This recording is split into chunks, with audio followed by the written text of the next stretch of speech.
Bismillahirrahmanirrahim. Assalamualaikum warahmatullahi wabarakatuh.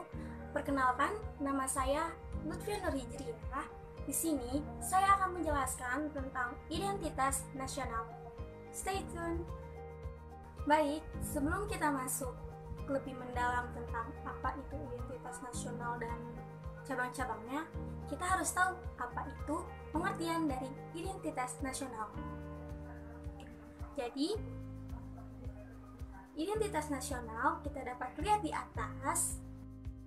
Identitas nasional merupakan manifestasi nilai-nilai budaya yang tumbuh dan berkembang dalam suatu bangsa dan menjadi ciri khas bangsa tersebut sehingga menjadi pembeda dari negara lain.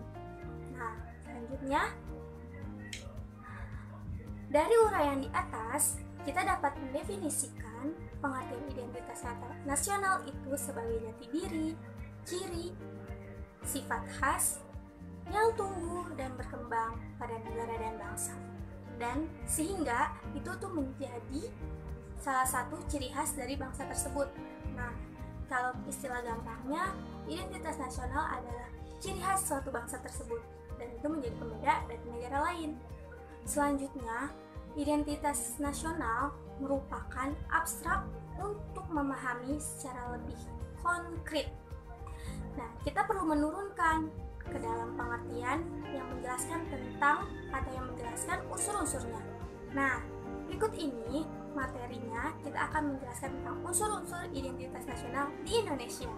Yuk, kita lanjut ke materi selanjutnya.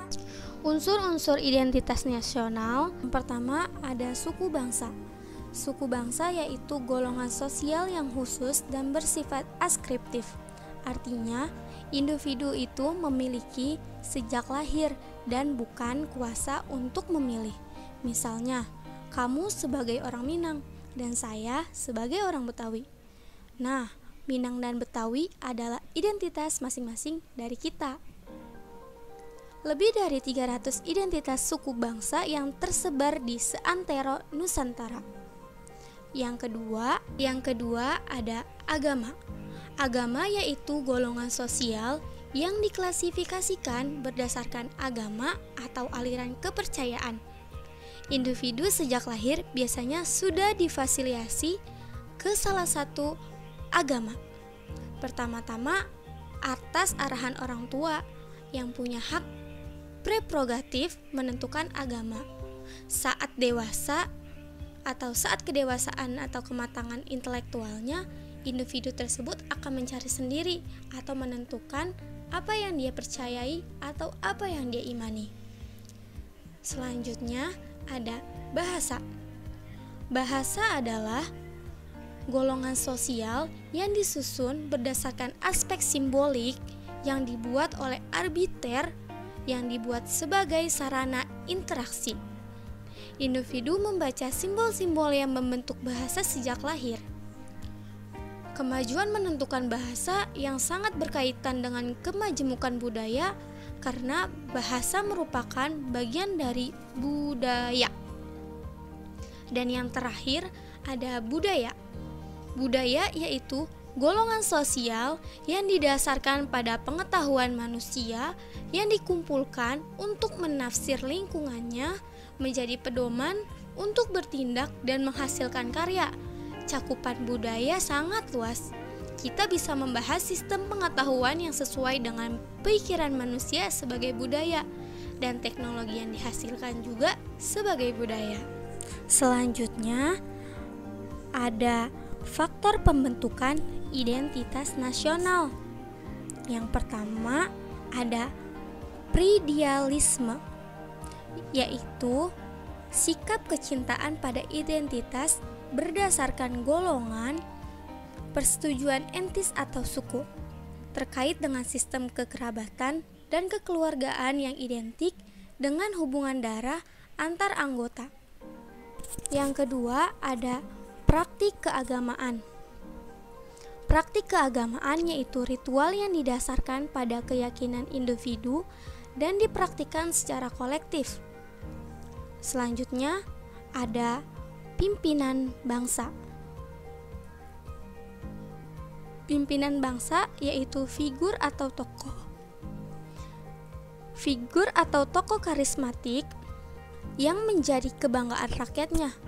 Seorang pimpinan atau seorang pemimpin bangsa pada prinsipnya adalah pelayan masyarakat. Selanjutnya ada sejarah bangsa. Sejarah bangsa yaitu narasi masa lalu. Bangsa yang membentuk memori yang dikumpulkan masyarakat yang hidup di zaman sekarang. Asal-usul atau nenek moyang juga bagian dari sejarah dan dapat membentuk solidaritas dan identitas koleksi. Dan yang kelima ada solidaritas organik. Solidaritas organik yaitu integrasi sosial yang dibentuk atas saling bergantung pada pembagian kerja. Solidaritas organik muncul sesuai dengan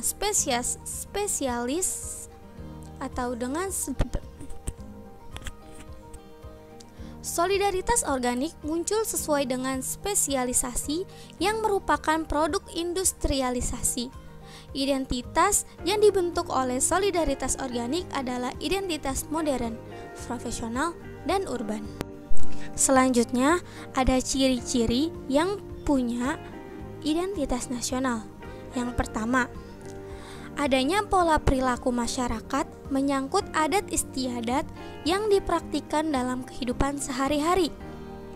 Yang kedua, adanya lambang-lambang secara simbolik mendeskripsikan visi, tujuan, dan fungsi didirikannya negara.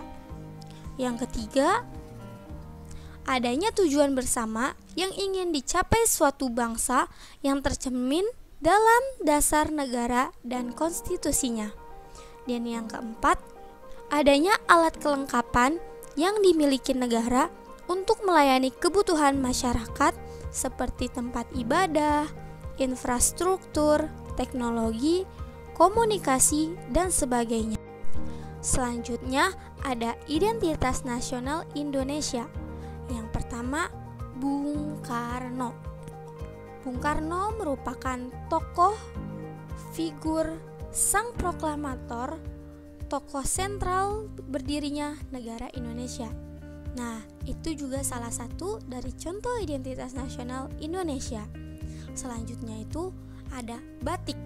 Batik juga termasuk dari identitas nasional Indonesia loh. Batik itu merupakan produk budaya berupa corak lilin pada sehelai kain yang mengandung filosofi bernilai seni dan ekonomi. Yang ketiga ada Borobudur. Borobudur salah satu tempat ibadah umat Buddha, candi Buddha terbesar di dunia. Tahu dong ya, apa itu Borobudur? Nah, benar, Borobudur itu salah satu identitas nasional Indonesia juga loh. Nah, yang selanjutnya itu ada rendang. Wah, siapa yang gak nyangka nih kalau rendang adalah salah satu identitas nasional Indonesia. Rendang itu salah satu makanan khas Minang yang telah mendunia. Keren banget ya. Selanjutnya ada Pancasila. Pancasila adalah ideologi resmi negara yang terdiri dari 5 sila: ketuhanan, kemanusiaan, persatuan, demokrasi, dan keadilan. Nah, itu adalah contoh-contoh dari identitas nasional Indonesia. Oke, dan tadi adalah penjelasan tentang identitas nasional Indonesia. Saya Lutfi Nurhijriah dan izin mengundurkan diri.